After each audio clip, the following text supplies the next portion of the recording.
Bonjour à toutes et à tous, bienvenue dans cette vidéo consacrée aujourd'hui aux coups de pied. Nous allons voir quelques coups de pied très basiques afin que vous travaillez vos bases, toujours vos bases, très important de revenir dessus. Nous allons voir tout d'abord un premier coup de pied qui s'appelle Mae-geri. Mae-geri, Mae, c'est-à-dire devant, geri, coup de pied. Donc tout c'est un coup de pied direct.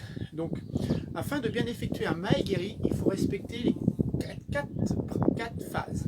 Alors la première phase, pour au niveau de l'équilibre, travailler l'équilibre, soit vous prenez une chaise pour vous appuyer dessus, soit vous mettez vos mains au niveau des hanches. Fléchissez les genoux, légèrement cassez les genoux. Là, vous levez le pied, ça fait première phase. Deuxième phase, vous tendez la jambe. Troisième phase, vous ramenez. Quatrième phase, vous posez. Si je fais de côté, première phase, je lève le genou le plus haut possible. C'est la hauteur du genou qui va déterminer la hauteur du coup de pied. Le talon, essayez de le ramener le plus près possible de la fesse, comme si un mouvement d'élastique. Les orteils relevés, ça c'est la première phase. Deuxième phase, donc 1 on lève.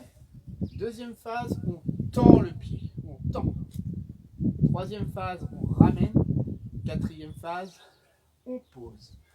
Évidemment, on travaille gauche-droite. Alors moi, je vous recommande de le travailler avec une chaise d'abord et de le travailler en lenteur. Contractez les fessiers. Ici, contractez la jambe d'appui légèrement fléchie. On tend le pied, on travaille le quadriceps ici. On ramène et on pose. Ça va être très bien pour les fessiers, les quadris. Ne cherchez pas la tête, ça ne sert à rien. Un coup de pied au niveau de l'abdomen. Okay, pas plus haut.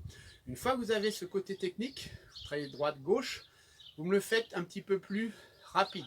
C'est-à-dire ici, vous êtes là, complètement détendu, et je frappe. Je frappe.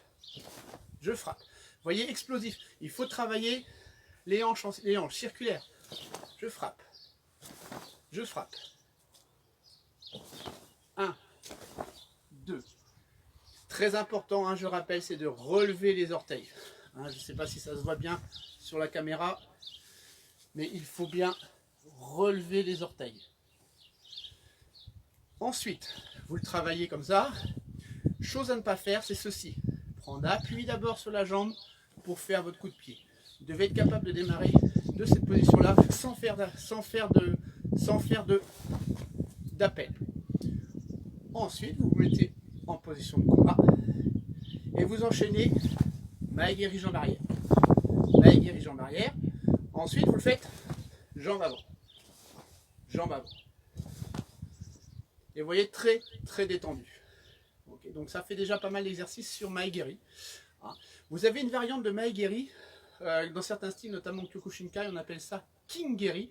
C'est exactement le même, sauf que la trajectoire, au lieu qu'elle soit horizontale, d'accord, elle est remontante. C'est comme si on est frappé dans les parties génitales de votre adversaire. Donc c'est les mêmes principes, 4 temps. 1, c'est le deuxième temps qui change, je tends la jambe et là mes doigts de pied sont plus relevés. Je frappe avec le dessus du pied. Je ramène et je pose. Dans l'autre sens, je lève, je frappe, je ramène et je pose. C'est important de bien différencier les deux. Hein, dans la vie de tous les jours, on a des chaussures, donc c'est un peu moins grave au niveau des orteils. Mais là, il faut absolument que vous releviez les orteils sur le premier. Et sur le deuxième, on vient frapper avec le dessus du pied. Le premier, on frappe avec le bol du pied. Voilà. Donc déjà, ces deux coups de pied là pour le moment. Mae-geri, King-geri. King-geri est encore plus flagrant au niveau fouet. Au niveau de fouet. Voilà. Pour ce premier coup de pied, c'est tout. Merci. À bientôt.